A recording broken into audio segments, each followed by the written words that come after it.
ভারত কিন্তু আমাদের বাংলাদেশের মতো ফাঁকা হুমকি বা ফাঁকা আওয়াজ দেয় না। তারা কিন্তু কাজ করিয়ে দেখাচ্ছে। তার প্রমাণ দেখুন না। তারা ইউরোপীয় ইউনিয়নের সঙ্গে চুক্তি করেছে। এই চুক্তি করে তারা কি করবে? তারা সেখানে ব্যবসা দিন দিন বাড়াবে। আগের থেকেই কিন্তু তারা অনেক ব্যবসা বাড়িয়ে নিয়েছে ইউরোপীয় কান্ট্রিগুলোতে। এই ইউরোপীয় কান্ট্রিগুলোতে আমাদের পোশাক শিল্পের কিন্তু বিরাট বড় একটা মার্কেট রয়েছে। সেই মার্কেটটা কিন্তু দিন দিন তাদের হাতে চলে যাচ্ছে, ভারতের হাতে চলে যাচ্ছে। আর আমরা বাংলাদেশিরা কি করছি? ফাঁপা হুমকি দিয়ে যাচ্ছি। চিকেন নেক খেয়ে ফেলবো, সেভেন সিস্টার্স কেড়ে নেব। ভাই, এভাবে কি শুধুমাত্র হুমকি দিলে কাজ হবে? আমরা বাংলাদেশিরা নিজেদের জন্য কি করছি? নিজেকে কিভাবে উন্নত করছি? আমরা শুধুমাত্র ফাঁপা হুমকি দিয়ে যাচ্ছি। কাজের কাজ কিন্তু কোনো কিছুই করছি না।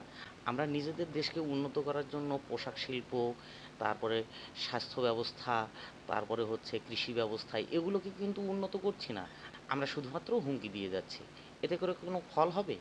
আপনাদের মন্তব্য আপনারা কমেন্টের মাধ্যমে জানাবেন।